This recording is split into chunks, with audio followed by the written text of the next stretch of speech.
Bienvenue sur Indépendante et Authentique, le podcast pour booster ton état d'esprit et ton entreprise. Je suis Pêche et j'accompagne les entrepreneurs à croire en elles, à développer leur activité et à garder un état d'esprit positif et motivé. Chaque mercredi, je te partage des conseils autour de l'entrepreneuriat, une réflexion de développement personnel ou encore l'interview d'une femme inspirante qui te partagera sa vision de la vie et de l'entrepreneuriat. Et aujourd'hui, on se retrouve avec Lucille, plus connue sous le nom de Lulumineuse, une entrepreneure spirituelle qui écoute bien plus son intuition que ce que voudrait lui imposer la société. Avant d'être entrepreneur, Lucille, c'est surtout et avant tout une femme libre et indépendante, dont les mots qu'elle a partagés lors de cet épisode nous guident pour être plus connectés à qui l'on est en nous libérant de la comparaison et de nos croyances. Lucille n'a absolument aucun mal à remettre en question les codes de la société et c'est justement pour ça que je voulais te partager son récit. Avec elle, dans le podcast, on a parlé de pourquoi il est impossible de gagner sa vie, comment est-ce qu'elle se rémunère alors que plus de 95% de ce qu'elle propose est totalement gratuit. On a aussi parlé de bobine et de l'importance de se désembobiner. On a évoqué également ce qu'est réellement qu'être soi. Et pour finir, on a parlé de comment se détacher des attentes pour vivre vraiment. Comme tu peux le voir, c'est un vaste programme et j'espère vraiment que cette conversation autour de l'entrepreneuriat conscient et de l'importance de revenir à soi te plaira. D'ailleurs, si c'est le cas, n'hésite pas à partager le podcast sur Instagram en nous taguant avec Lucille, @lulumineuse et @pêche&églantine. D'ailleurs, en parlant d'Instagram, je tiens à remercier Noémie, sophrologue, qui a partagé le dernier podcast, qui était le podcast au sujet des croyances limitantes et de comment s'en libérer. Elle a fait un partage sur son compte Instagram, donc merci beaucoup Noémie. C'est vraiment toujours un plaisir pour moi d'avoir vos retours et si tu as envie de me soutenir, c'est vraiment la meilleure manière de le faire. Donc, si tu veux faire de même, partager le podcast et en plus de ça, faire en sorte qu'il aide de plus en plus de personnes, eh bien n'hésite pas toi aussi à faire une story sur Instagram. En nous taguant, ça nous permettra de te remercier et de te repartager. Et si vraiment tu veux aller encore plus loin et me soutenir à 110 000%, tu peux laisser un commentaire sur ton application de podcast, notamment si tu utilises Apple Podcast, c'est le roi des podcasteurs si tu veux.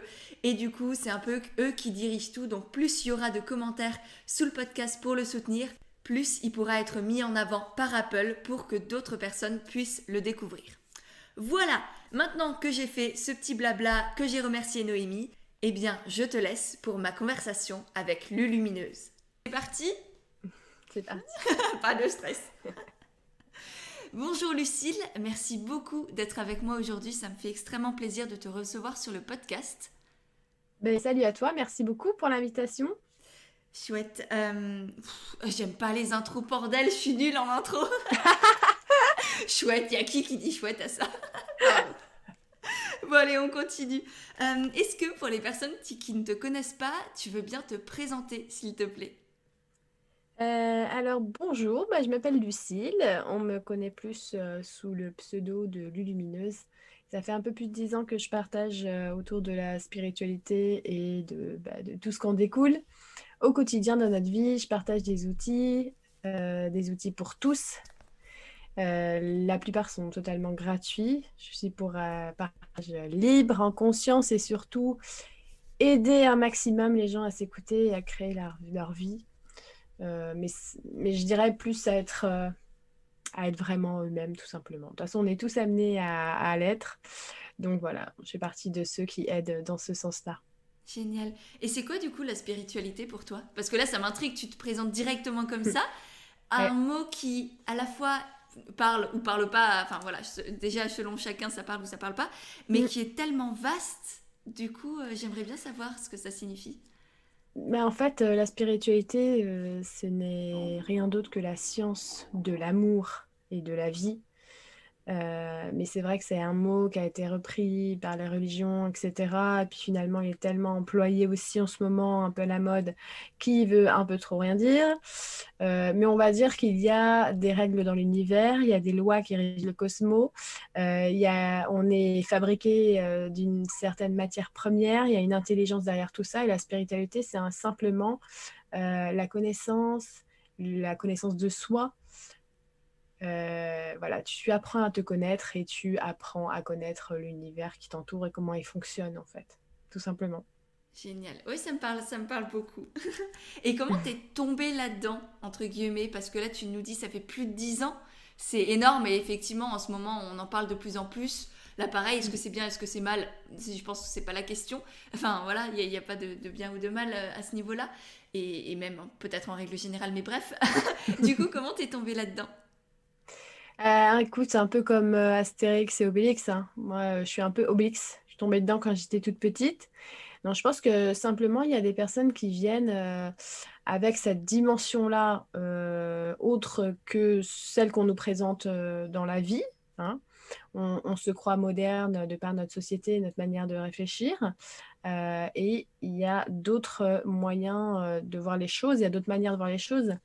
Et depuis toujours, il y a des personnes qui ont, on va dire, d'autres dimensions peut-être, d'autres perceptions. Et tout ça, ça fait une espèce de... Je ne sais pas trop comment expliquer ça, mais une autre philosophie de vie, tout simplement. Et une philosophie de vie qui est inclusive, hein, et non pas exclusive. Ça veut dire que ça inclut tout le monde.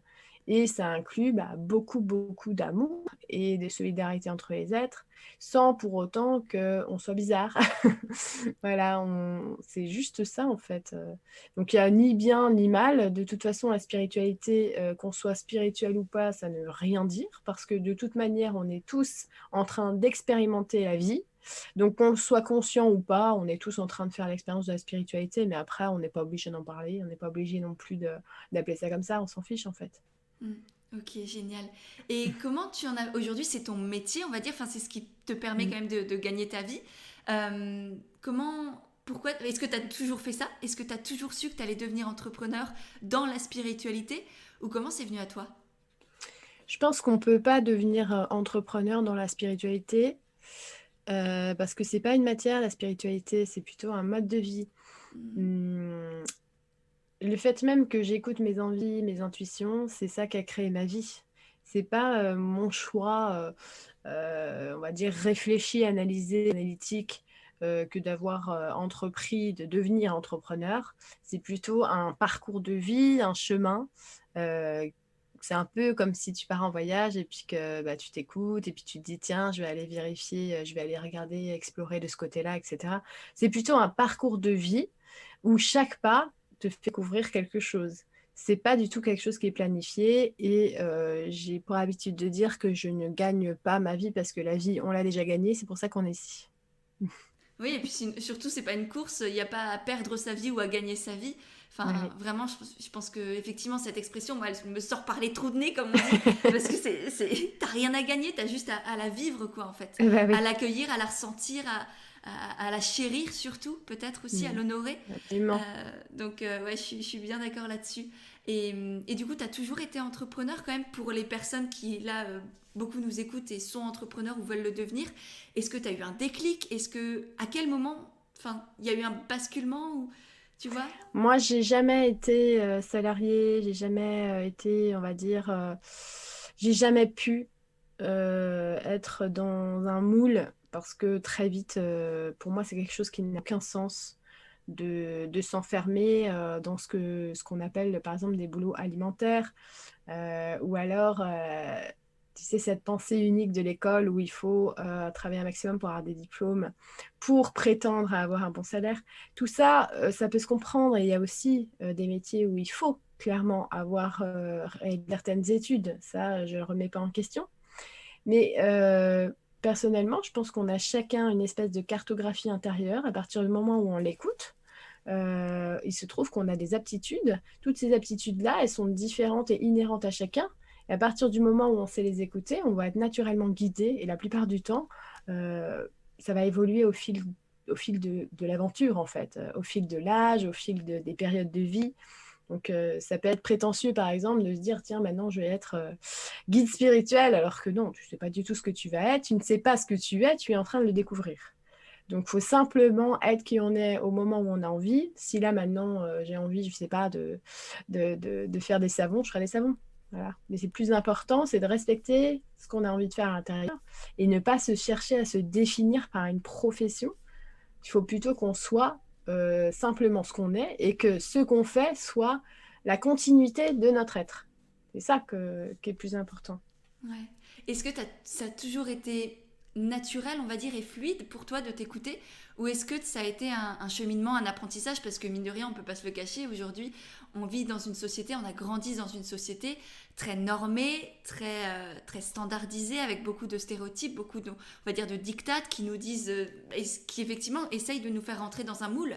Et même, je sais que même nos parents, quand ils veulent bien faire, souvent, mine de rien, ils nous poussent aussi à vouloir rentrer dans ce moule, ne serait-ce que pour notre sécurité, ou etc. La sécurité, Ouais, c'est qu'il n'y en ça. ait pas une.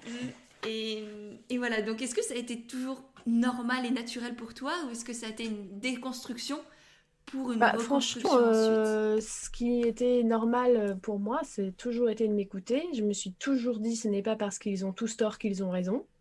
J'ai jamais pensé que on devait suivre tout le monde parce que si le grand modèle marchait très bien, eh bien, on n'en serait pas là aujourd'hui. Et puis, il y aurait beaucoup moins d'incohérences partout parce qu'en fait, des incohérences, franchement, faut juste avoir les yeux ouverts pour les voir partout.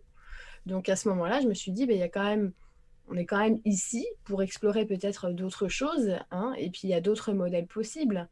Après, au niveau de l'entrepreneuriat pur, moi, mes parents, je les ai vus entreprendre des choses, je les ai vus comme des modèles. Mon père n'a jamais eu peur d'entreprendre quoi que ce soit.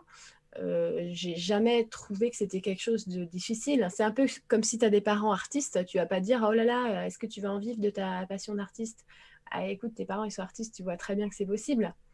Du coup, moi, ça n'a jamais été un frein. Après, ça ne veut pas dire que ma fratrie a vécu la même chose parce que dans mes frères et sœurs, c'est plutôt l'inverse. Ils sont plutôt salariés, ils sont plutôt dans cette sécurité.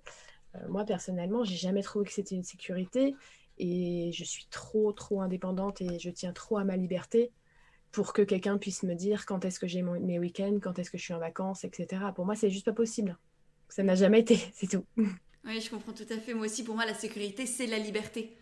On est en sécurité quand Exactement. on est en liberté. Enfin, quand on est, enfin, on incarne la liberté. Elle est d'abord à l'intérieur. Pour moi, la liberté, C'est elle est ça. d'abord en soi. Et ensuite, bah, du coup, si on est libre à l'intérieur, on peut être libre, peu importe ce qui se passe, hein, peu importe Bah les oui, tu peux restrictions, être les lois, libre, les trucs. tu es ta propre ressource. Tu es ta Ouais. propre ressource, tu ne comptes pas sur l'extérieur, tu comptes sur toi. Donc, tu t'apprends à développer tes ressources et tu vois que tu es un être avec de multiples aptitudes. Du coup, bah, c'est génial parce que tu en apprends énormément sur toi-même. Chose que tu ne peux pas forcément faire quand tu passes ta journée derrière un bureau à t'ennuyer, à attendre l'heure de fin de ton travail. Voilà, moi, je me suis jamais ennuyée un seul jour, en fait. Ouais. Et est-ce que tu aurais des conseils pour les personnes qui n'ont pas eu autant de facilité ou par exemple n'ont pas vécu avec des parents qui étaient entrepreneurs parce Mm, qu'effectivement euh, c'est pas, peut-être pas une chance mais un beau modèle que tu as eu de mm. effectivement en fait c'est possible parce que beaucoup d'entre nous, moi je sais que mes parents ils sont aussi tous les deux salariés, j'ai pas eu ce modèle là et pour beaucoup de personnes rien que ça ils n'ont pas conscience que c'est possible, Oui. tu vois. Mm. C'est si tu sais pas que c'est possible, tu pourras pas le faire. Enfin, c'est effectivement, ça se passe d'abord dans la tête, les Eh oui. déclics et la création d'une idée comme ça. Pour moi, une idée, elle vit deux fois. Elle vit d'abord en soi, à l'intérieur, dans notre esprit, et ensuite, on peut la concrétiser dans la matière. Donc, elle naît deux fois. Et, ouais, est-ce que tu as des conseils pour les personnes qui ont peut-être pas eu ces modèles-là? Moi, je pense que de toute manière, même si on n'a pas les modèles tantôt, on a des modèles au sein de la famille ou des amis ou dans un cercle plus large, il y a des gens, hein. Moi, j'adorais regarder les success stories. Il faut bien regarder les success stories. La plupart des gens, ils ne sont pas prédestinés forcément à avoir une vie, on va dire, trépidante, hein. C'est parce que ça part d'une espèce ouais, d'une espèce d'étincelle à l'intérieur. Et pour ça, franchement, je recommande un film que je trouve vraiment très parlant, c'est Joy. Le film Joy où la nana, bah, franchement, elle se tape un travail de misère, elle en peut plus, elle aide tout le monde, elle se laisse complètement dépérir jusqu'au moment où elle va commencer justement à entreprendre et selon ses idées, et elle va construire un empire. Bon, voilà, après, je suis pas forcément pour construire un empire ou quoi que ce soit, mais c'est juste cette idée-là de je vais sortir du moule, que tout le monde, je suis là pour tout le monde, mais finalement, si je fais pas ma vie, elle passe à toute seule. Il faut que je la crée, ma vie. Et ce film-là, Joy, je trouve que c'est un des meilleurs qui représente vraiment cette étincelle-là de allez, je vais essayer, je vais écouter. Mm. Eh ben, je ne le connaissais pas et je l'ai noté, je les mettrai aussi dans les notes du podcast juste en dessous pour qu'on puisse le retrouver. Génial. Et du coup, aujourd'hui, tu es entrepreneur. Tu nous as parlé au tout début que la plupart de tes outils étaient gratuits. Mm. Est-ce que déjà tu peux nous expliquer pourquoi? Quelle est ta démarche? Quelle est ta réflexion? Eh bien, c'est très simple. Je vais dire un truc, c'est qu'une fois, j'ai toujours été comme ça, mais une fois, j'ai vu un ami avocat de mon chéri qui disait qu'il allait faire un dîner avec le maire et tout pour jouir de certains privilèges. Et là, mon chéri a répondu, mais tu voudrais pas franchement que tout le monde puisse jouir de privilèges, en fait, qu'on soit tous. Voilà. Et là, je me suis dit, mais j'en ai marre d'entendre ça, j'en ai marre qu'on doit être au-dessus des uns, au-dessus des autres, pour jouir de quelque chose qui doit être accessible à tout le monde. Moi, je veux avancer. Ça veut dire que je suis persuadée d'être ici sur cette planète-là pour avoir un travail à faire dans un temps qui m'est imparti. Le vrai CDD, c'est ma vie de ma naissance à ma mort. Donc, ce que je veux faire, c'est donner un maximum. Donner, pour moi, c'est trop important parce que c'est comme ça qu'on fait changer les choses. Alors, je dis pas qu'il faut comment dire, faire vœu de pauvreté, hein. On n'est pas dans le catholicisme. Ça, c'est des reliquats de catholicisme. Non, je dis juste que j'ai ce qu'il faut pour mes besoins vitaux et j'ai ce qu'il faut pour vivre convenablement. Maintenant, est-ce que j'ai envie de me construire un empire sur le dos de pauvres gens? Non, j'ai pas envie. Est-ce que j'ai envie de capitaliser et devenir comme cette poignée d'individus qui a toutes les richesses du monde et qui laisse crever les enfants de faim? Non, j'ai pas envie de devenir comme ça. Non, pour moi, ce n'est pas un modèle d'amour, c'est un modèle de pouvoir. C'est un modèle morbide, voilà, qui a encore lieu aujourd'hui plus que jamais. Donc, j'ai envie de pêcher par l'exemple, et moi, pour moi, je ne peux pas vivre autrement. Donc, je donne un maximum. On parle souvent du don et de la réception, mais vous regardez juste la nature, elle est dans le don permanent. Elle n'attend pas de recevoir le soleil et la pluie. Elle est dans le don. Voilà. Et vu qu'elle est dans le don, elle reçoit en permanence ce qu'il lui faut pour donner. Donc, je fonctionne exactement de la même manière. C'est que je donne tout ce que je peux donner. Voilà. Et j'ai aussi derrière du soutien. Et oui, parce que quand on donne, ben, on a du soutien derrière. Donc, j'ai du soutien et ce qui fait que ben, je peux donner un maximum de choses tout en moi-même en ayant assez de soutien pour vivre confortablement et manquer de rien. Donc voilà, je vois pas pourquoi je me priverais de faire ça. Pour moi, c'est plus important. Ouais, c'est une très, très belle vision, très intéressant. Et ce que j'ai enfin, une notion là que tu as évoquée, c'est le fait de ne pas avoir d'attente, de donner sans avoir d'attente. Et je vois, Absolument. enfin, c'est hyper fréquent chez les entrepreneurs, par exemple, rien qu'Instagram. Quand tu fais un post Instagram, il y a, je pense, 95% des personnes qui font leur post qui attendent, là, qui attendent des retours, qui attendent des commentaires, des likes, des trucs, et qui en fait ne le font pas pour le bonheur de l'avoir fait, pour le bonheur de le Voilà. partager, pour le bonheur de le donner, mais qui veulent, bon, à la fois ça leur fait sûrement plaisir, hein, et c'est enfin, et j'espère pour vous, voilà, pour ces personnes que ça leur fait quand même plaisir de créer comme ça, mais qui sont aussi dans cette attente-là. Et Oui, forcément, là, parce ça qu'ils crée un... sont, ils ne sont pas dans le véritable altruisme, ils sont dans une démarche personnelle, avec une carence en fait, hein. Parce que quand on essaye, on donne quelque chose pour attendre en retour, on est dans un manque, hein. On exprime un manque. C'est exactement comme l'enfant qui va faire exprès de perdre sa tétine pour que la maman elle aille la chercher alors qu'il sait très bien qu'elle l'a mis sous le lit, hein. Mais c'est parce qu'il veut une preuve d'amour. D'accord, ça c'est normal. Mais au bout d'un moment, on évolue et on est dans l'âme collective. Ça veut dire que ça nous fait juste plaisir. Quand je poste quelque chose sur Instagram, par exemple, parce que moi aussi j'ai Instagram, eh bien, je le poste. Généralement, je désactive les commentaires ou alors je les mets en restreint. Pourquoi? Parce que j'en ai rien à faire, en fait, des réactions, hein. On est dans l'action, on est dans le présent, on est dans la vie. Ça me fait trop plaisir de poster ça et de mettre du baume au cœur, ne serait-ce qu'une seconde dans la vie de quelqu'un. Après, je vais pas passer mon temps sur Instagram à savoir qui a aimé quoi. Parce que Mm. c'est plus important de savoir ce que toi-même tu aimes, plutôt que de savoir comment les gens t'aiment ou pas. Ouais. Ça, faut s'enlever un petit peu ça, parce que de toute manière, d'une, tu ne peux pas plaire à tout le monde, c'est pas possible. Ok.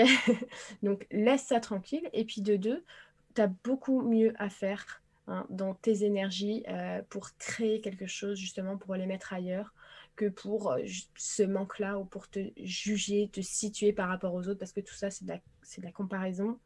La comparaison, ça amène de la jalousie, ça amène de la confusion. Et tout ça, ça va enlever la clarté de ton esprit. C'est surtout ça. Mm. Ça te met dans un milieu d'hypnose, en fait. Ouais. Et un gros manque de confiance en toi aussi. J'avais fait un podcast sur la comparaison et je pense que c'est un des podcasts qui a le plus, on va dire, fonctionné parce que c'est presque, je sais pas, naturel ou une habitude de se comparer pour beaucoup de gens et pour moi aussi parfois. Hein, je suis encore très humaine et il y a plein de choses encore à développer. Mais c'est vrai que clairement, ça détruit aussi ta confiance en toi. Ça détruit ton Oui. originalité, ta créativité, ton Ça, unicité en ça, fait. La comparaison, c'est à double tranchant. Ça a des bonnes vertus, la comparaison. Par exemple, quand tu te compares toi avec une plante ou avec un animal, tu sens que tu es un être perfectible et que du coup, tu as des capacités que tu dois utiliser. Ça, c'est des très bonnes vertus, la comparaison. Mais la comparaison par rapport à un autre être, tu vas regarder quoi? Qu'est-ce que tu vas connaître de sa vie, franchement? Tu ne connais pas ses vies d'avant, tu ne connais pas son parcours, et son parcours, Dieu seul le sait, franchement, il est hyper long, ça se trouve. Tu ne sais pas ce qu'elle a à régler, donc ça sert à rien de se comparer. Il faut plutôt se voir comme une fratrie. Ouais. Et Une surtout que la fratrie. personne ne te montre qu'un micro-bout de sa vie Ah bah et oui, que toi tu le vois à travers ton prisme à toi et tes biais cognitifs à toi. Du coup, tu ne absolument. vois que ce que tu as envie de voir de cette personne que tu apprécies déjà et que tu peut-être glorifies presque Bah déjà oui. et forcément tu vas voir que du positif. Alors que elle, peut-être qu'elle a posté son post toute souriante et qu'en fait elle est au fond de son canapé et qu'elle va pas bien. Et t'en Parce sais que rien. là aussi, ceux qui font ça, ils ont un problème aussi. Voilà, ça sert à rien de montrer une image qui n'est pas toi, parce que de toute manière, tu vas te créer une prison dorée, et puis au bout d'un moment, tu devras en sortir de toute manière. Mm, mm. Mm. Ouais, c'est sûr. Et je voulais juste rebondir aussi sur le fait que du coup, je trouve ça hyper intéressant que tu désactives les commentaires. C'est vraiment pas fréquent. Et à la fois, je trouve ça très beau. Tu vois, les explications que tu nous as données, je partage complètement et ça me pousse à la réflexion. Et en même temps, pour moi, c'est pas de. Tu vois, je laisse les commentaires activés non pas pour savoir qui aime pas, qui me valide, qui me valide pas. Je m'en fiche. C'est plutôt pour créer du partage sous cette Mm. publication, pour permettre effectivement aux gens de s'exprimer et non pas d'être juste dans la consommation de mon poste, mais qu'il y ait un échange entre nous. Je pense pas qu'un commentaire, ça soit un échange, en fait, vraiment, parce que bon, ça dépend après au niveau de ta communauté, mais moi, je peux pas passer mon temps sur tous les commentaires sur YouTube avec des milliers de personnes, sur tous les commentaires Instagram avec des milliers de personnes, sur Facebook avec des milliers de personnes. J'ai à peu près 1000 mails par jour. J'ai déjà quelqu'un qui s'en occupe pour moi. On essaie En fait, moi, mon souci, si tu veux, c'est que les gens, ils soient pas sans réponse. Donc déjà, on essaye de faire en sorte qu'ils aient une réponse au moins par mail, qu'ils soient dirigés ou redirigés du mieux qu'on peut. Mm. Mais je ne peux pas passer ma journée à lire les réactions des gens. Parce que tu as une personne qui partage un truc et tu as des milliers de personnes qui partagent après leurs commentaires. Pour moi, ça, c'est pas du partage. D'accord? Ouais. Donc, je peux donner quelque chose et en retour, si ça leur fait du bien quelque part, eh bien, il est là l'échange. Mm. On peut pas, je peux pas me plier en quatre. Moi, j'ai deux enfants, j'ai ma vie, je peux pas passer tout mon temps derrière un écran. Je préfère investir justement dans ce que je peux créer et ce que je peux donner. Parce que si je passais tout mon temps à réagir à des réactions, ça fait une boucle infernale en fait. Et moi, je peux plus rien créer derrière. Donc, les partages, j'en ai.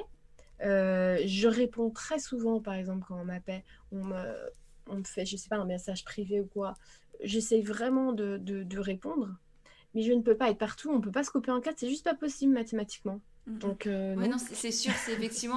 Toi, tu as aussi une très grande communauté et tu abordes peut-être des sujets qui soulèvent aussi beaucoup de réactions chez les gens et que tu peux pas tout gérer, effectivement. Mm. Et c'est beau aussi d'une certaine manière parce que du coup, tu ne viens pas en sauveuse pour aider chacun. Tu vois, tu fais en sorte d'aider, enfin, d'être présente pour un maximum de personnes, notamment par email. Et en même temps, effectivement, c'est beau parce que du coup, tu leur laisses aussi leur autonomie, leur indépendance, leur, je sais pas, c'est pas tes enfants, t'as pas à en prendre soin, t'as pas Mais à non. leur dire quoi faire, à leur dire oui, tu as raison de penser ceci ou cela. C'est hyper intéressant, vraiment. Ça me fait pas mal de réflexions, c'est chouette. Très bien. Ok, et pourtant, t'as quand même à cœur d'être sur Insta, du coup, parce que là, tu parles de Je... priorité quand même avec ta famille, etc. Ouais. Et pourtant, tu es partout. Partout, bof. En fait, à la base, YouTube, par exemple, c'est pas du tout que j'ai une chaîne YouTube, c'est que au tout début, pour mettre une vidéo sur mon blog, il fallait que j'ai une chaîne YouTube pour juste mettre les liens, en fait. Donc de là, après, j'ai rien fait pour, mais il y a énormément de gens qui sont inscrits sur la chaîne, mais moi-même, je suis pas une YouTubeuse, par exemple. On m'a présenté récemment dans un magazine comme Instagrammeuse, magazine Paulette, je crois. Je suis pas une Instagrammeuse. C'est juste que aujourd'hui, on a des centres de diffusion hein, où ils se réunissent beaucoup de belles âmes, parce que pour moi, les gens, ils sont beaux. Et j'ai envie de partager des choses qui peuvent les faire un petit peu sortir de leur coquille. Parce que si on laisse les gens, justement, qui cherchent à tout prix à se mettre en avant, à créer leur propre richesse et à faire orbiter le petit monde autour de leur ego, eh bien là, on va partir dans une société où qui sera égoïste hein, à un maximum. Mais il faut, justement, des personnes qui montrent autre chose, qui sont là simplement pour mettre des petites graines. Moi, je suis plus là pour mettre des petites graines. Je ne vais pas développer ma vie en fonction des réseaux sociaux. Euh, j'ai un site internet, c'est là où que j'ai commencé en faisant un blog. Et aujourd'hui, moi, j'ai beaucoup de personnes qui vont directement sur mon site. Hein.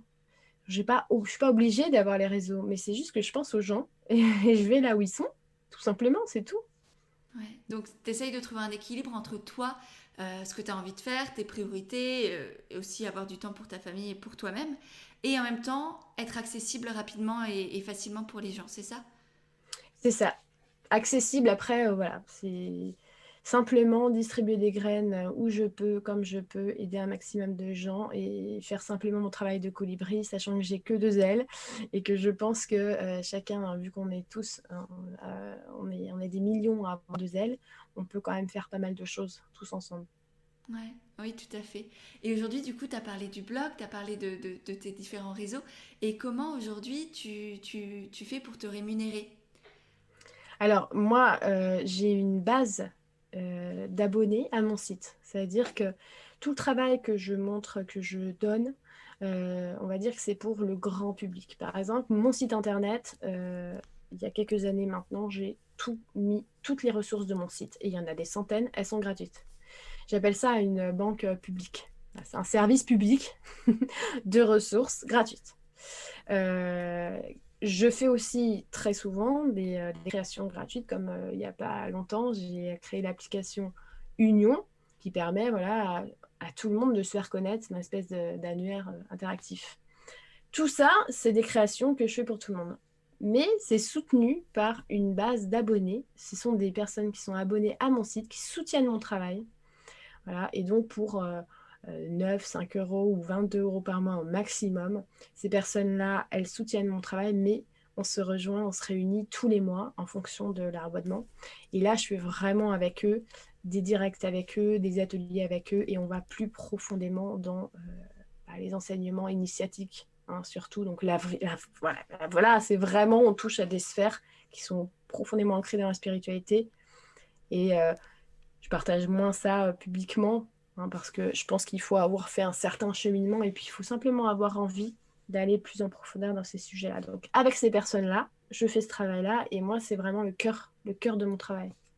Ok, donc tu as une grande base de données pour tout à chacun, on va dire, et pour les personnes qui sont un peu plus initiées déjà à tout ça, C'est il y a ça. cet abonnement à 5, 10 ou 22 euros par À mois, la c'est base, ça? c'est plutôt un système de je soutiens le travail de l'UE et en échange, on est une équipe.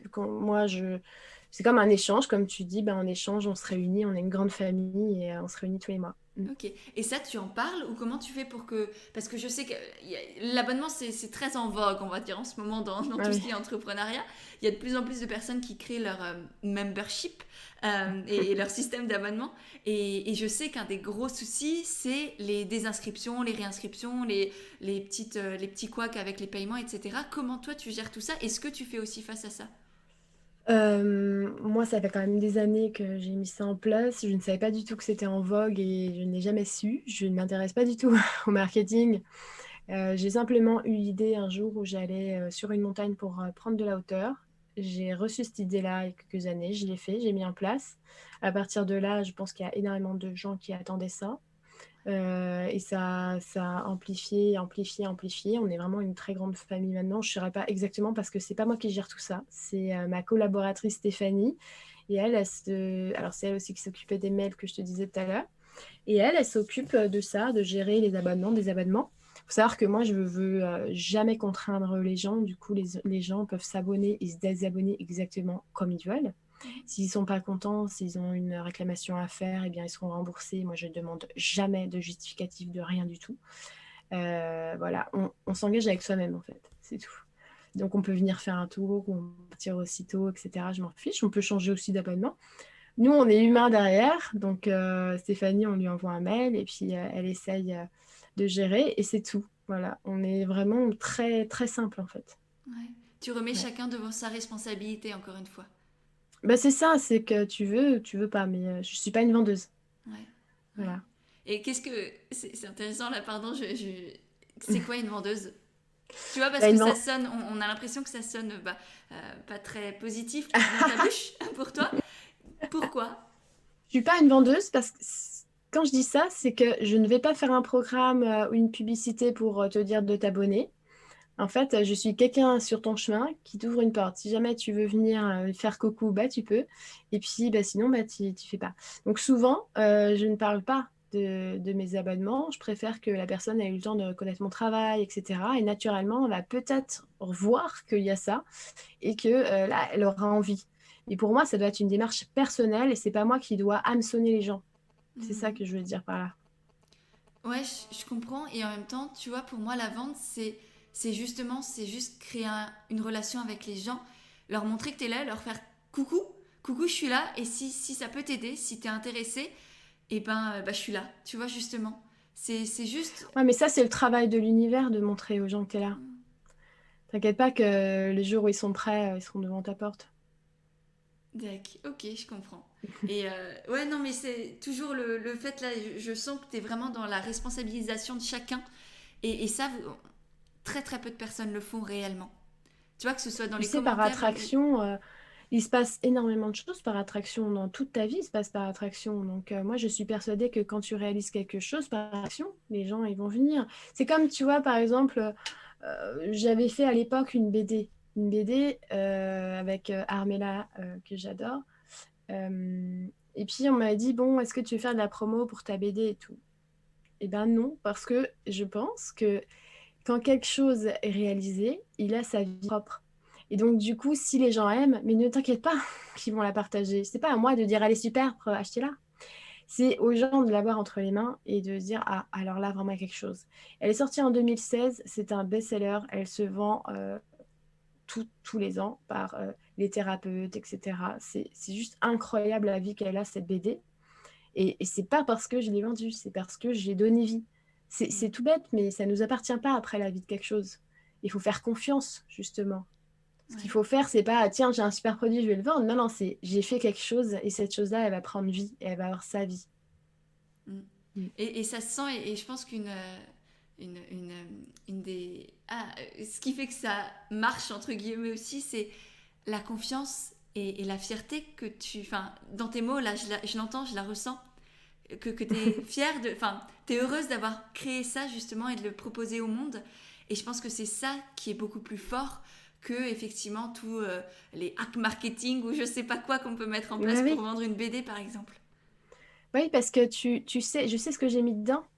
Moi, ma volonté, c'était, t'ouvres une BD, tu veux comprendre le fonctionnement intérieur à l'humain, de savoir t'écouter en quelques pages, et bah tu la lis et puis tu vas savoir. Et je sais ce que j'ai mis dedans, je sais l'idée qu'il y a dedans, et je suis très heureuse de l'offrir au monde en fait. Mm. Donc pour moi, le travail, il est là-dedans. Il n'est pas dans le deuxième étape là. Non, je n'ai pas besoin de faire ça. Ouais, ouais, je suis bien d'accord avec toi. C'est la confiance que tu as en toi, en tes projets, en ce que tu crées et en les autres aussi, en l'univers, en la vie. Ça a beaucoup plus d'impact et de pouvoir, on va dire, que ce qu'on peut faire en communication, en marketing et compagnie. Et je pense que c'est pour C'est ça ça. que le développement personnel est beaucoup plus important. L'état d'esprit d'un entrepreneur sera toujours beaucoup, beaucoup plus important que toutes les techniques, les stratégies, les recettes magiques qu'il va pouvoir chercher à droite à gauche. Bah, je trouve que tu vois, à partir du moment où tu vois des publicités et des publicitaires utiliser le centre névralgique de tes émotions et tes pensées pour te manipuler à acheter quelque chose, on est tout sauf dans l'authenticité et moi, j'ai pas du tout envie d'aller là-dedans. J'ai pas envie de convaincre quelqu'un que ce qu'il va acheter, c'est génial et qu'il va trouver un truc extraordinaire avant que lui-même il fasse son propre jugement, sa propre opinion. C'est pas à moi de lui dire. Mm. Donc non, je n'aime pas ce genre de modèle-là. Je trouve qu'en plus, aujourd'hui, on est dans une pollution de publicité qui est sans pareil, franchement. Et ça manipule l'esprit des gens. Hein. C'est clairement ça. Et je ne veux pas manipuler l'esprit des gens. Ouais. Ouais, toi tu sais ce que tu as fait, tu es confiante, tu es fière, tu es heureuse d'avoir créé ça et c'est comme si mettre un enfant au monde, c'est pas ton enfant, il ne t'appartient. Enfin, c'est ton enfant, oui et Exactement. non, mais il ne t'appartient pas. C'est Et ça. c'est à lui de faire sa vie et de Voilà. découvrir, de grandir et d'évoluer. Et ouais, ok, je comprends et c'est beau. Très belle philosophie. Et effectivement, j'invite chacun, chacune à vraiment beaucoup plus se concentrer sur l'amour, la passion et l'énergie qu'il met dans ce Mais qu'il oui. crée plutôt que d'aller se renseigner sur comment faire une super pub sur Facebook. Ça vient Voilà. peut-être dans un second temps si t'en as envie, mais c'est pas ça qui va faire que ton projet Après, je ou... trouve que, par exemple, le côté marketing qui est sympa, enfin, j'aime pas le mot marketing, mais créer du beau, ça c'est Mm. bien. Quand je fais quelque chose, j'aime bien que ça soit bien présenté, que ça soit joli visuellement, qu'il y ait une harmonie, parce que la beauté, pour moi, c'est pas de la superficialité. Que ça soit beau, qu'on se sente bien quand on le regarde. Voilà, c'est ça, oui, c'est important, parce que ça fait partie de l'ensemble, en fait. Et puis même, ça fait du bien aux yeux aussi. Enfin, Mais ça oui, fait... On a le droit à du plaisir, on a le droit à de l'esthétisme. c'est Parce que important ça l'harmonie. ouais, oui, Mm. effectivement. Ouais, c'est... Le fond est... Pour moi, le fond est quand même un peu plus important que la forme, mais la forme joue beaucoup. La forme, il faut, tu sais, c'est comme je sais pas si t'as un joli instrument de musique, et bah t'es content d'avoir un écrin quand même pour le ranger dedans. Ça fait quand même partie de. Ça met en beauté l'objet en fait. Ouais. Tu sais, c'est aussi comme la cérémonie du thé dans les pays asiatiques. Il faut bien comprendre que si on a une cérémonie pour boire du thé, c'est pas parce qu'on a envie de boire du thé. C'est parce que on est dans l'instant présent et dans l'harmonie et l'art. L'art est la manière de servir et de boire du thé. C'est-à-dire qu'on prend conscience de ce qu'on est en train de faire un feuille, des feuilles qu'on allait chercher, et qu'on va boire ça, cette onction. Ça, c'est mettre de la conscience dans ce qu'on fait. Donc, c'est pas du chichi, en fait. C'est simplement une véritable prise de conscience et un honneur qu'on rend à ces feuilles de thé qu'on est en train de boire. Donc, tout ça, c'est partie de la beauté et de l'harmonie qu'on doit retrouver à l'intérieur de nous-mêmes. Et est-ce que toi, tu arrives à mettre cette conscience dans tout ce que tu fais? Je pense que c'est vraiment un travail quotidien et on pourrait parler de spiritualité toute la journée. Si on le fait pas, ça sert à rien. Mm. Mm. Et donc, comment tu... Est-ce que tu as, des, je sais pas, des habitudes, des petites choses comme ça que tu fais concrètement dans la matière ou même des pensées que tu Je as, tu pense vois, que avec le les plus concret qu'on gratitudes. peut, vraiment le plus concret qui peut se passer, c'est à l'intérieur de soi. Est-ce que on se laisse sonner par des pensées qui vont nous ramener dans le passé ou dans un futur hypothétique qui sera un scénario majoritairement négatif pour la plupart des gens? Ou est-ce que je suis vraiment en train de faire ce que je fais? Il y a beaucoup de personnes qui mangent pas, hein. Elles se nourrissent, mais elles sont pas en train de manger en fait. Donc tu manges parce que tu es en train de manger, mais à quel moment déjà tu prends conscience que tu peux vraiment avoir du goût et puis mâcher doucement et puis te délecter de la saveur? Mais il n'y en a pas beaucoup des gens qui font ça. Bon, rien que des gestes du quotidien, il faut en mettre la conscience dedans et ça donne une autre dimension à la vie, mais entièrement, hein, entièrement. Ouais, oui, Mm. je suis bien d'accord, manger en conscience. Mais moi, j'ai commencé par me brosser les dents en conscience. Eh Je oui, sais pas si je suis la seule folle avant. Folle, non, je pense pas. Mais tu vois, je me baladais dans ma maison. Je rangeais un truc, je faisais ceci, cela pendant que je me brossais les dents. Et en fait, un jour, je me suis dit, mais souffle là. En plus, quelques minutes voilà. après, j'allais m'endormir. Donc, autant décompresser de ma journée, me Oui. reconnecter à moi et prendre ces 3 minutes là, c'est rien du tout. Et pourtant, aujourd'hui, je respire. Enfin, bref, je me brosse les dents en conscience. Et Eh franchement, oui. eh ben, ça fait du bien. Eh ben, ça change. Tu vois, tout à l'heure, il y a ma petite fille qui voulait courir pour choper quelque chose pour sa poupée, là. Et je crois qu'elle a glissé, s'est cognée le pied. Elle me dit, mais pourquoi les pieds, ça glisse? Et je lui ai dit, il faut que tu prennes le temps de faire les choses, c'est comme ça qu'on arrête de tomber. Faut le savoir très tôt, parce que c'est en prenant ton temps que tu vas vite. Mm. Voilà, c'est tout. Et là, c'est intéressant parce que du coup, est-ce que c'est grave de tomber? Tu vois? Est-ce qu'il faut éviter de tomber vraiment? Bon, là, Tu peux effectivement, se pas cogner le pied, éviter. c'est pas. Ouais, tu peux pas éviter de tomber, c'est comme quand tu apprends à marcher, ça fait partie de la marche, tu vois. Mm. Mais une fois que tu es tombé une fois, deux fois, trois fois, normalement, tu as compris un certain principe. Enfin, ça t'apprend. La chute, elle est là pour t'apprendre quelque chose. C'est pas une punition.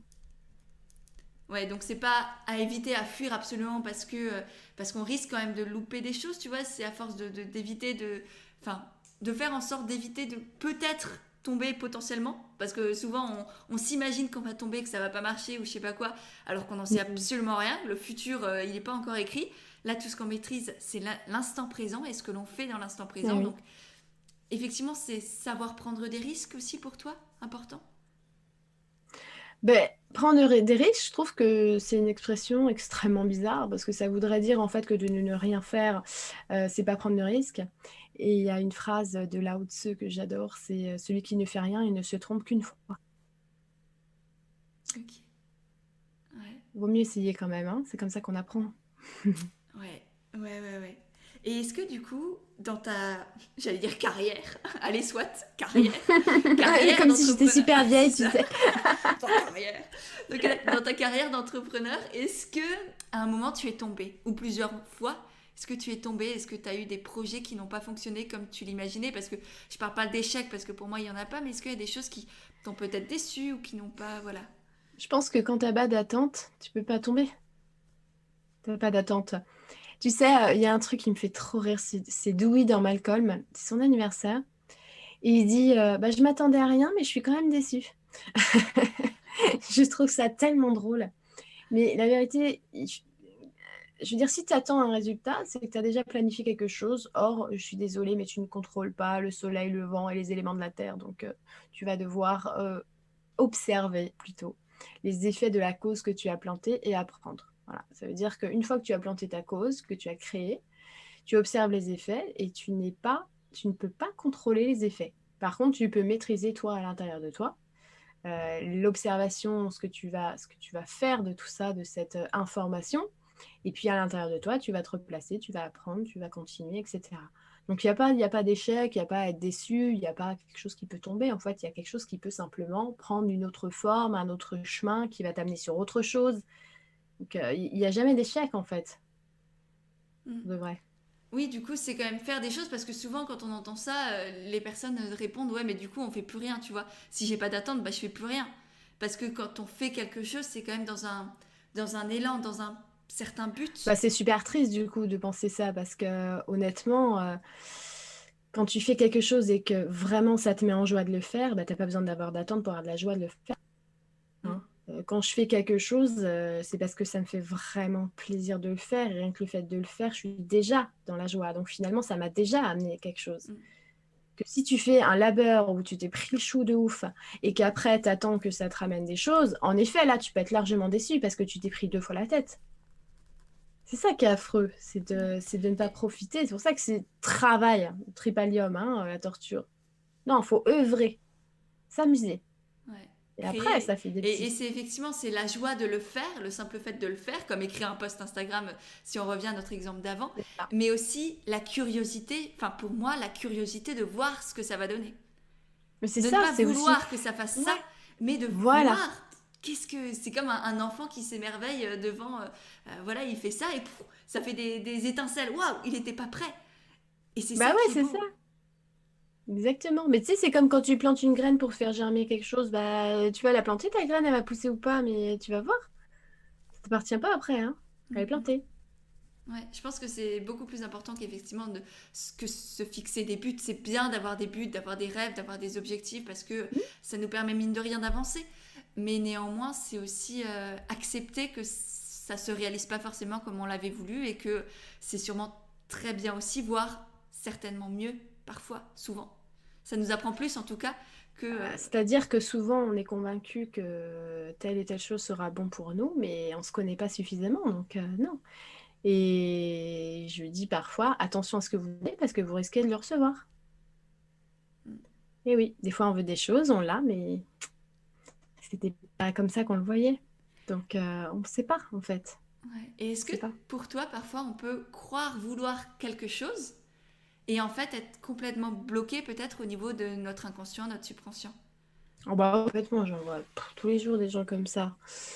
En fait, ils croient vouloir quelque chose parce que c'est un conditionnement amené par une structure dans laquelle ils ont grandi. Mais en fait, c'est des croyances qui amènent le vouloir. Donc non, il faut débobiner, il faut enlever là, il faut faire la bobine et puis tu vas jusqu'au début.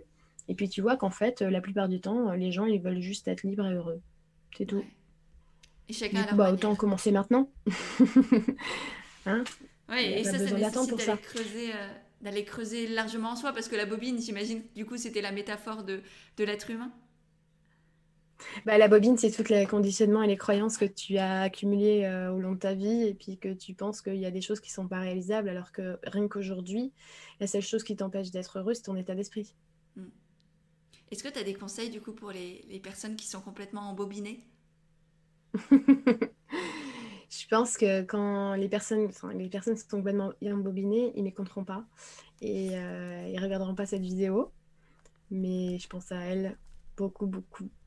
Parce que c'est pas grave. Au bout d'un moment, de toute manière, on est tous amenés à débobiner tout ça. Ça fait partie du chemin. Et toi, qu'est-ce qui t'a aidé? Est-ce que tu as été embobiné un jour? Est-ce que tu te souviens de... Ou est-ce que tu as été... T'es une Hmm, vieille âme qui est... honnêtement, pas vraiment, non. Après, c'est pendant les jeunes années, je dirais que la période la plus sombre de ma vie, c'est de mes 17 ans jusqu'à mes 21 ans. Là, j'étais complètement sous le joug de mes émotions. Je ne vivais qu'à travers mes émotions. J'étais très négative. J'avais beaucoup de noirceur à l'intérieur, beaucoup de... Voilà, quand on vit des choses qui sont extrêmement difficiles et qu'on n'a pas l'âge, on a un âge où on les vit par nos émotions, on est dans une hypnose, on est embobiné par ses propres pensées et ses propres émotions. Mais ça fait partie du chemin d'apprentissage et c'est parce qu'on vit ça qu'on n'a plus envie de le vivre et qu'on n'a plus envie de se faire souffrir comme ça. Donc finalement, c'est des très bonnes choses aussi. Ouais. Ouais, la seule manière de se désembobiner, là, c'est d'avoir été embobiné un jour. Bah c'est ça, mais tu sais, les enfants, quand ils font des grosses colères, au bout d'un moment, ils ont juste plus envie de se mettre dans des états comme ça, donc ils arrêtent. Oui, c'est vrai, c'est vrai. Et qu'est-ce qui t'a aidé ou qu'est-ce qui, tu vois, est-ce qu'il y a des, je sais pas, certaines pratiques, certaines thérapies, certaines habitudes que l'on peut avoir, mettre en place pour se connecter à qui on est au fond et prendre conscience de ses croyances? Parce que déjà, enfin, pour moi, c'est le premier pas à faire, c'est déjà les voir, enfin, voir qu'on est embobiné dans Ouais, quelque chose, voir qu'on a certaines croyances et ensuite réussir à tirer dessus pour s'en libérer. ouais. Mais je pense que tout ça, ça arrive quand on est prêt, d'une certaine manière, quand on a une lassitude et qu'on a envie de lâcher quelque chose. Là, après, on va faire de la place pour avoir une nouvelle perception de quelque chose. Ce qui peut aider, ça va être propre à chacun, suivant à quoi on est réceptif. Il y en a, ça va être une phrase dans un film, un truc dans une série, un livre, une personne, une pierre, un caillou. J'ai une copine, c'est une améthyste qu'elle a trouvée sur la route. Voilà, ça va être propre à chacun, en fait. C'est comme si le messager, il arrive quand tu es prêt. Donc, il n'y a pas qu'une méthode, il y en a 3 milliards. Mm. Voilà, c'est sur mesure pour chacun. Il ne faut pas essayer de trouver justement la baguette magique qui va faire que tu vas être beaucoup plus conscient, ou la lecture. C'est très, très à la mode maintenant, le code magique qui va tout illuminer à l'intérieur de toi. Bah, désolé, mais ça n'existe pas. Tu pourras lire un livre où il y a toutes les vérités universelles dedans. Tu vas rien capter parce que bah, en fait, tu es complètement encore hypnotisé et puis tu n'arrives même pas à les traduire. Non, il faut que tu prennes ton chemin, tu fasses tes expériences et puis tu grandis. Il n'y a pas de recette magique. Mm. Ouais, c'est oser les faire. Enfin, oser faire ces expériences parce que Ouais, déjà, pour beaucoup de personnes, c'est compliqué c'est vrai. Mm. de faire des expériences. Ouais. Et ouais, et pourtant, c'est tellement beau, tellement merveilleux, tellement. C'est pas agréable forcément, mais, mais en fait, si. Enfin, c'est agréable en étant des. Enfin, ça fait sadomaso, mais faut pas que chercher des expériences agréables pour moi. Je sais pas ce que t'en penses. Bah non, mais de toute manière, agréable ou pas, je veux dire, on est toujours... c'est éphémère, c'est passager, c'est pas un état qui dure. Donc, et puis, par contre, ce qui va rester, ce qui va nous élever, ça, par contre, on va jamais le perdre. Mm, mm. Donc, évidemment que ça en vaut la joie, comme ils disent les Québécois. Ça en vaut la joie. J'adore, oui, effectivement, c'est quelque chose que je dis souvent à mes coachés, c'est que souvent, au pire, on ressent une émotion désagréable. Bah ouais. C'est le pire qui peut souvent nous arriver. Bah, moi, j'avais fait une conférence il y a quelques années à Nantes où j'avais dit, bah, au pire, tu meurs, en fait. Je sais que ça peut paraître bizarre, mais après, c'est ton rapport à la mort. Notre existence, elle n'est pas dans le corps. Elle est au-delà. Et bah, au pire, tu meurs, puis tu reviens. Puis c'est pas grave. Puis tu crois pas, bah, c'est pas grave non plus. Hein?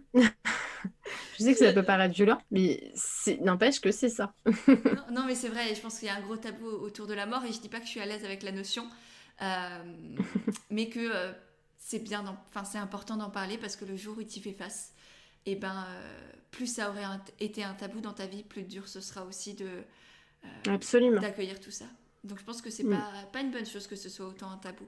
Mais c'est pas l'idée du podcast non plus de d'échanger là-dessus. Mais je pense que là, on a semé peut-être, je l'espère, une graine dans les esprits et j'ai l'impression que ça se développe, enfin qu'il y a de plus en plus de personnes qui en parlent et je trouve ça bien. Bah oui, il faut ouvrir là-dessus. Faut ouvrir là-dessus parce que la mort, ça fait partie de la vie et c'est tout. Ouais. Et justement, c'est peut-être même une transition de la vie et non pas la mort. Donc, une fois qu'on ouvre là-dessus, bah, tu as l'impression au final que tu as beaucoup plus de potentialité que tu crois. Mm, mm. Donc, Et ça t'as ouvre, ça enferme pas, ça fait pas peur. mm, Mm. très très belle vision. Bon, on arrive à la fin du podcast. J'ai quelques rapides questions pour toi. Est-ce que pour Ouais, commencer, tu as une citation que tu te répètes souvent?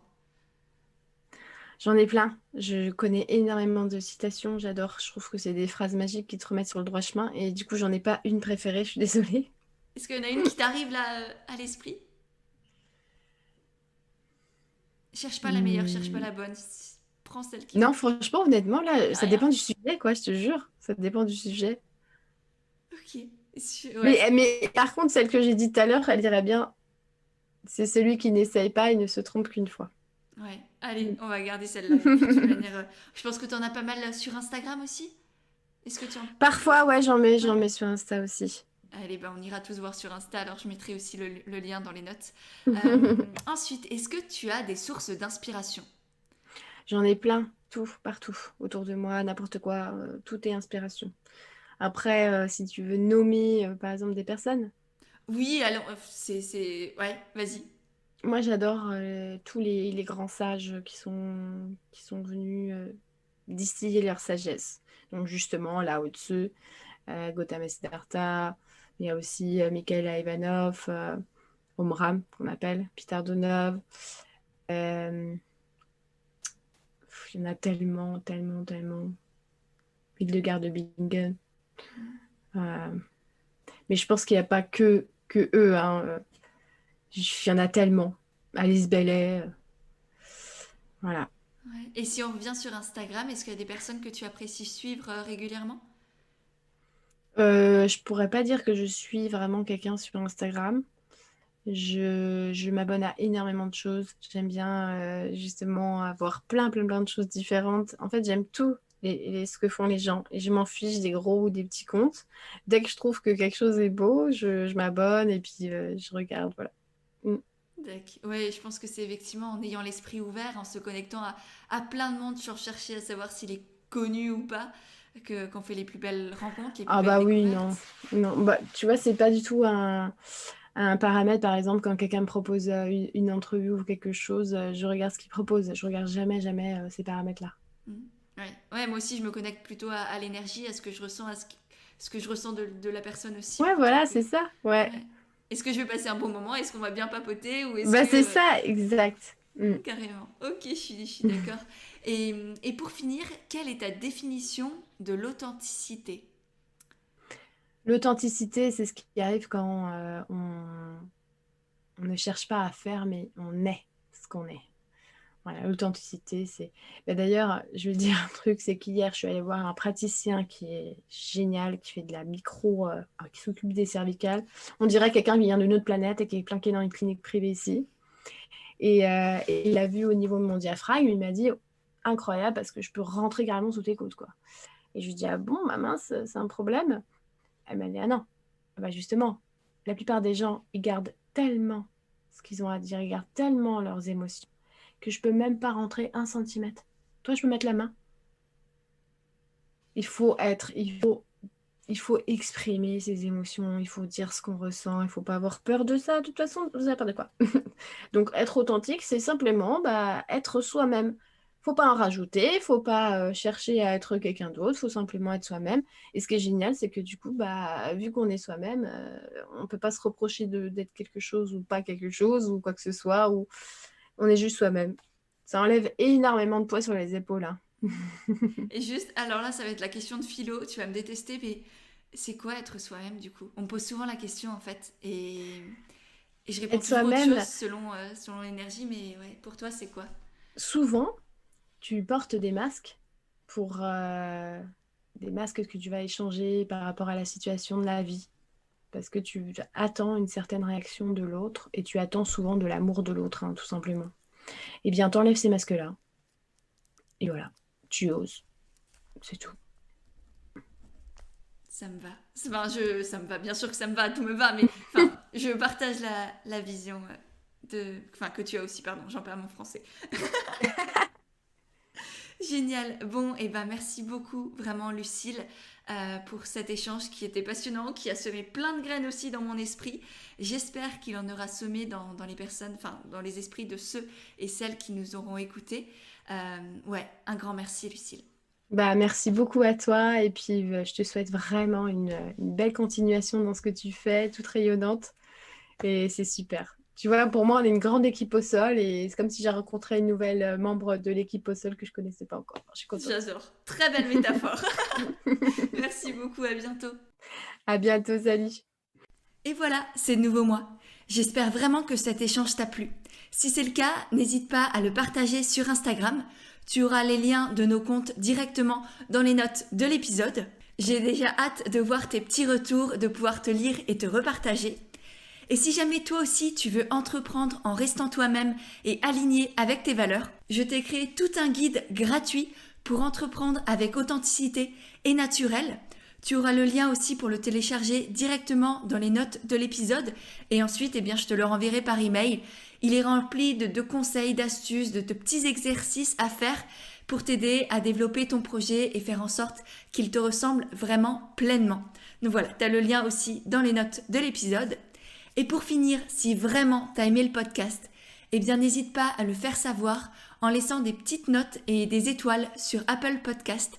Parce que ça aussi, ça m'aide énormément à faire grandir et à faire connaître le podcast et du coup aider et toucher de plus en plus de personnes. Voilà, je te remercie sincèrement par avance et je te dis à mercredi prochain pour un nouvel épisode d'Indépendante et Authentique.